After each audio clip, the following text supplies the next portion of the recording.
Oke, selamat malam ya, malam teman-teman semua.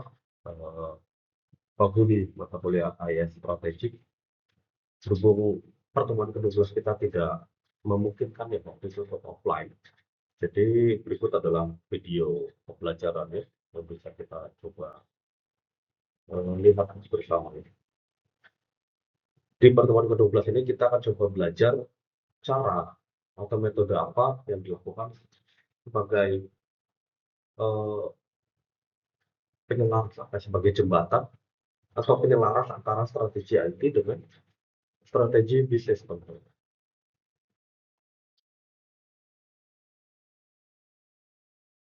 Ya, ada nama metodenya itu adalah Henderson and Van Strategic Alignment Model atau SAM. SAM.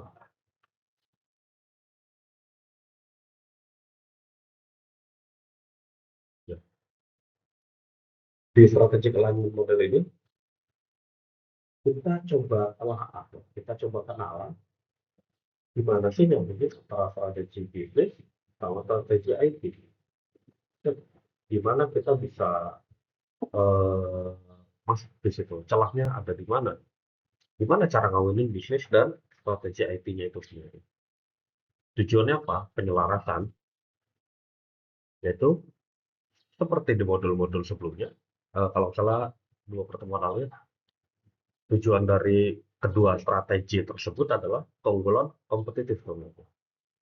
Jadi perusahaan menerapkan strategi bisnis yang efektif, strategi IT yang eh, efektif pula, ujung-ujungnya adalah keunggulan kompetitif. Begitu. Kalau masih ingat. Nah, apa itu SAM? SAM merupakan sebuah kerangka kerja ya, teman-teman. Lagi-lagi kita ketemu dengan kerangka kerja secara konseptual untuk membantu kita memahami interaksi antara strategi bisnis dan strategi teknologi informasi. Di mana fungsinya tentunya dia memastikan investasi IT sejalan dengan tujuannya, mengubah IT dari sekedar cost menjadi faktor pembeda dan mencapai harmoni antara organisasi dan teknologi. Di mana di sini IT bukan hanya pendukung tapi mitra strategi.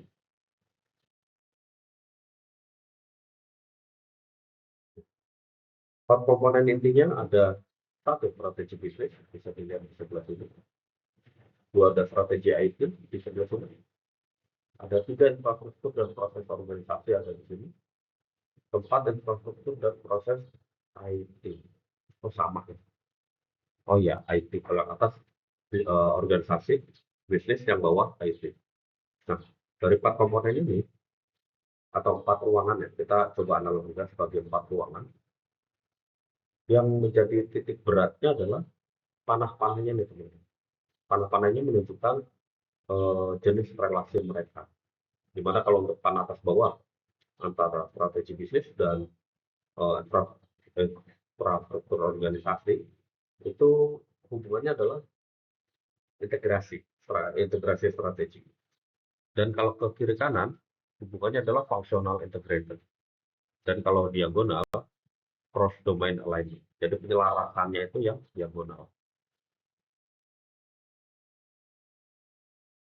Ya. Ketika kita bicara strategi bisnis, uh, pertanyaannya kurang lebih sama dengan untuk pertanyaan strategi IT. Cakupan bisnis kita sejauh apa? Dan di mana kita akan bisa bersaing? Jadi ini faktor dari eksternalnya ya, strategi bisnis dan strategi teknologi informasi. Kemudian dari segi kompetensi unggulan, apa keunggulan untuk kita dibanding pesaing? Kemudian ada di tata kelola bisnis, bagaimana hubungan kita dengan kemitraan agar aliansi bisnisnya bisa diatur. Dan dari sisi strategi TI, sejauh apa cakupan teknologi kita yang bisa kita pakai untuk bisnis. Kemudian ada kompetensi sistemiknya, apa kemampuan unit IT kita yang dapat memberi nilai tambah. Dan tata kelolanya seperti apa standarnya sih di luar gitu. Karena ketika bicara pada level strategis, kita bicara tentang visi, ke arah mana kita akan berjalan, dan IT provide teknologi yang relevan. Nah, kalau dari sisi internalnya itu ada infrastruktur dan proses organisasi yang kalau ketiganya, dan infrastruktur dan proses IT yang kalau keempat. Di mana di situ ada komponen administratif infrastrukturnya, SO-nya udah ada belum nih, struktur organisasinya, fungsionalnya, matriks kompetensinya, desentralisasinya udah jalan belum? Lalu dari prosesnya ada workflow-nya nggak? Kita punya job desk masing-masing yang jelas nggak? Proses bisnis kita dari hulu ke hilir itu seperti apa, ada nggak? Jadi lebih sudut pandangnya ke internal organisasi. Kemudian dari secara skill, apakah di organisasi kita mempunyai SDM yang memang kompeten. Dari IT-nya, di internal, jadi kita review kondisi existing, arsitekturnya seperti apa, apakah sudah ada konfigur yang tepat untuk melakukan perkembangan atau belum, dan proses pengembangannya seperti apa, development-nya, dan apakah ada kompetensi yang mumpuni dari tim IT untuk menjalankan sistem pengembangan. Karena strategi tanpa eksekusi hanya impian. Oleh karena itu, mesin penggerak strategi perlu dipikirkan, di mana struktur organisasi dan IT perlu fleksibel untuk beradaptasi, teman-teman.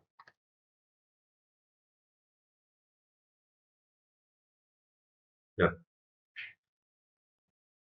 konsep penyelarasannya, lagi-lagi kembali ke diagram yang tadi di awal, itu kita tidak melihat ke empat kotaknya ya, tapi lebih menekankan ke arah panahannya.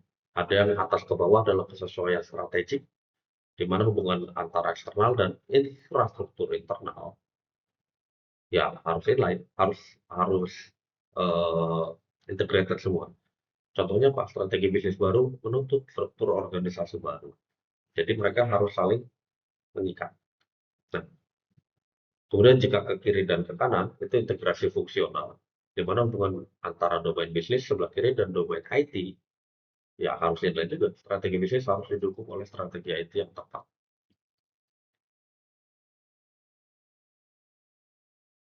Nah,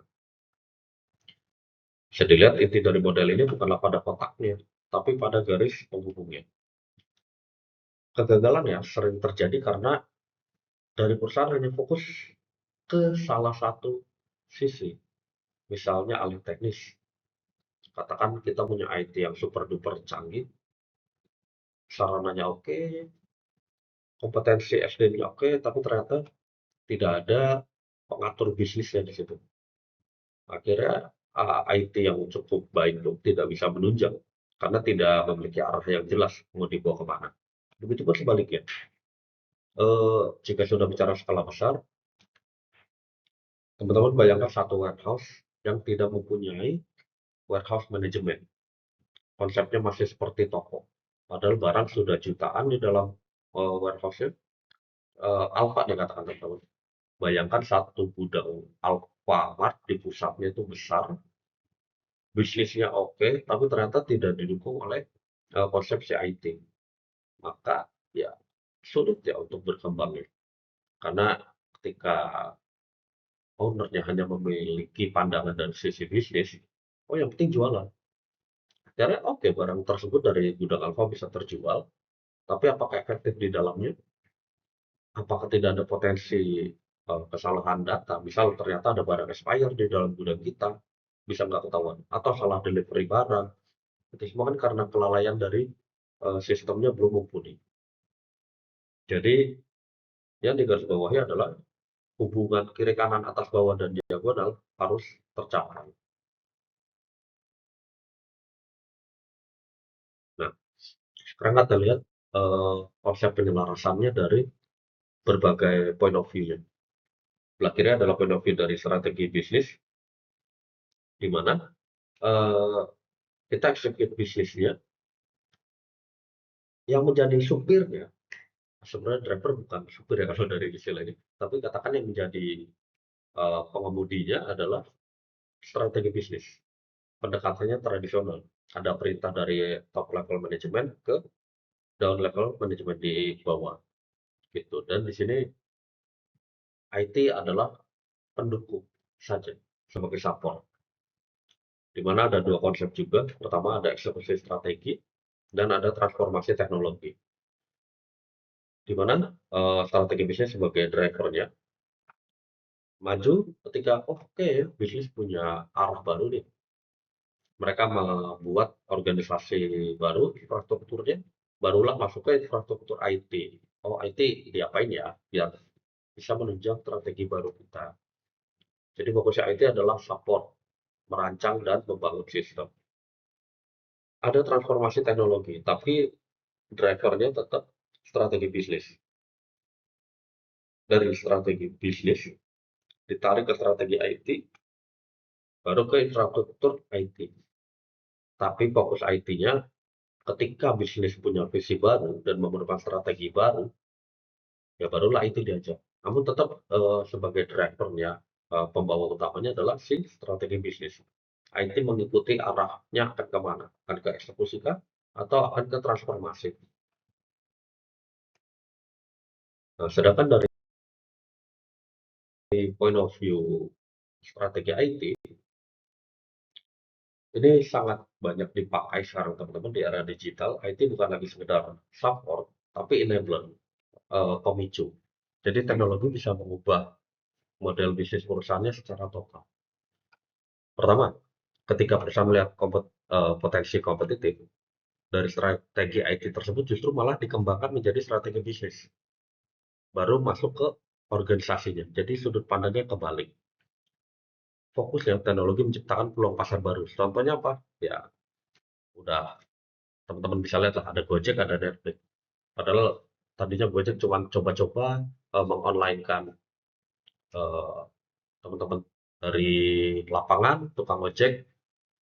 Ternyata dari satu hal tersebut, strategi IT-nya berkembang nih. Ternyata dari IT bisa dikembangkan ke lebih jauh lagi. Akhirnya diterjemahkanlah dari strategi IT menjadi strategi bisnis mereka. Baru mereka membuat organisasi yang diperlukan untuk menghandle unit barunya tersebut. Akhirnya dari Gojek membuat GoSend, membuat eh, apalagi ada Grab Express, ada GrabCar dan GrabBike pun ada yang hemat, ada yang cepat, ada yang standar. Akhirnya terpecah-pecah. Nah, begitu juga Netflix. Netflix awalnya adalah rental DVD, teman-teman. Dari rental DVD, ternyata melihat kok kayaknya efisien ya untuk diterapkan IT di rental DVD. Akhirnya ternyata dari perkembangan si IT-nya berubah, ya udah nggak usah pakai DVD, filmnya aja kita upload di IT. Karena mereka memang platformnya memungkinkan. Akhirnya dari strategi IT mereka, ya muncul strategi bisnis barunya. Akhirnya mereka menjadi platform streaming dari penyewaan DVD. Tapi kan secara core berangkat dari IT-nya sama. Mereka sama-sama menampilkan sebuah film di situ. Hanya berubah bentuk. Akhirnya strategi bisnisnya pun mengikuti strategi IT yang sudah berkembang dari awal semenjak mereka membuat penyewaan DVD. Kemudian ada di tingkat layanan. Ini biasanya dipakai oleh bidang-bidang jasa seperti bank. Jadi dari strategi IT masuk ke infrastruktur IT-nya, penyesuaiannya, masuk ke infrastruktur organisasi untuk menghandle IT-nya tersebut. Di mana goals-nya adalah meningkatkan kepuasan pelanggan internal melalui layanan IT yang lebih baik.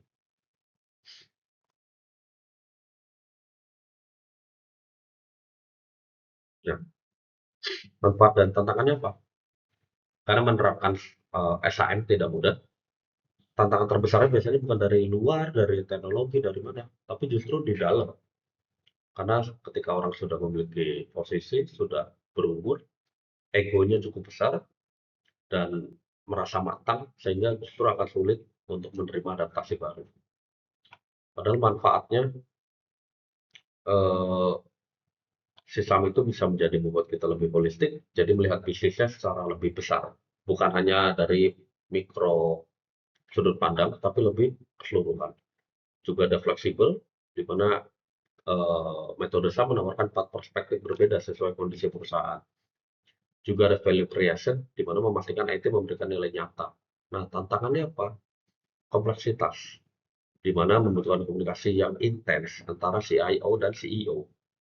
Jadi antara katakan direktur informasi dan direktur perusahaan harus operasionalnya harus sering-sering komunikasi intensif, harus sering-sering discuss dan objektif, bukan hanya subjektif. Dan itu memang cukup sulit ya kalau sudah di level top up, level manajemen,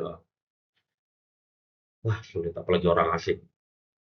Jadi komitmennya memang sangat dibutuhkan ketika akan menerapkan SAM ini. Dan dinamis, di mana penyelarasan bukanlah tujuan akhir, tapi proses terus-menerus. Dan seringkali juga ada cultural gap, di mana bahasa orang bisnis dan orang teknis beda ya. Nah, kalau teman-teman lihat tadi kita ngomongin bisnis dan IT itu sebetulnya sama aja kayak ngomongin orang di office sama orang di lapangan, beda. Yang satu biasa megang komputer, katakan, yang satu biasa megang mesin, katakan. Jadi sudut pandangnya pasti akan berbeda. Dan itu memang hal lumrah yang terjadi di manufaktur, teman-teman. Itulah yang harus dipecahkan bersama.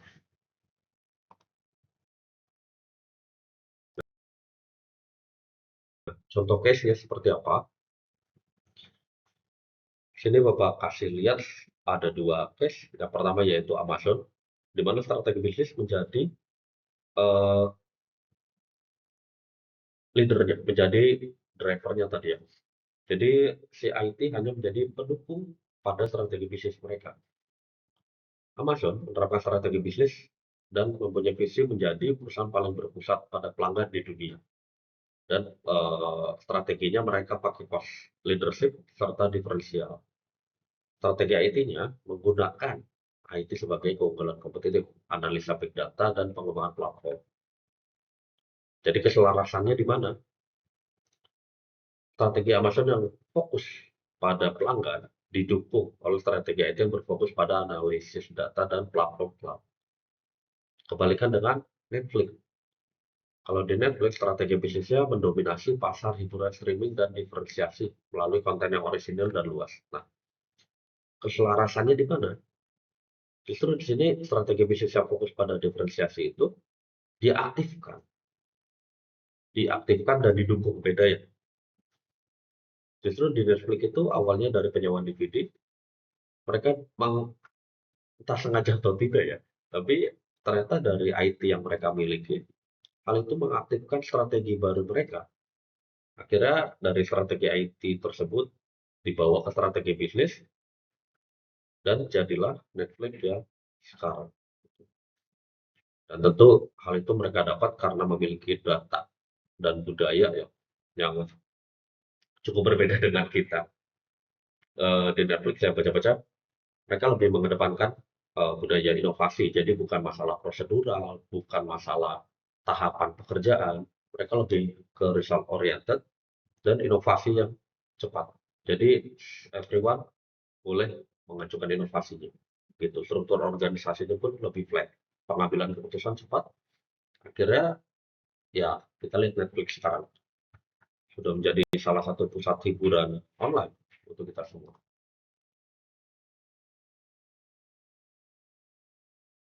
Kesimpulannya apa? IT bukan pulau terpisah, di mana IT harus melekat dengan bisnis, dan alignment adalah proses dinamis tidak bisa dilakukan hanya satu kali. Gitu. Oke, ada last quote.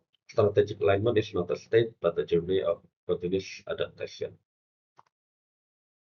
Thank you teman-teman. Berikut sudah selesai pertemuan ke-12 kita. Semoga dapat dipahami dengan baik ya. Thank you.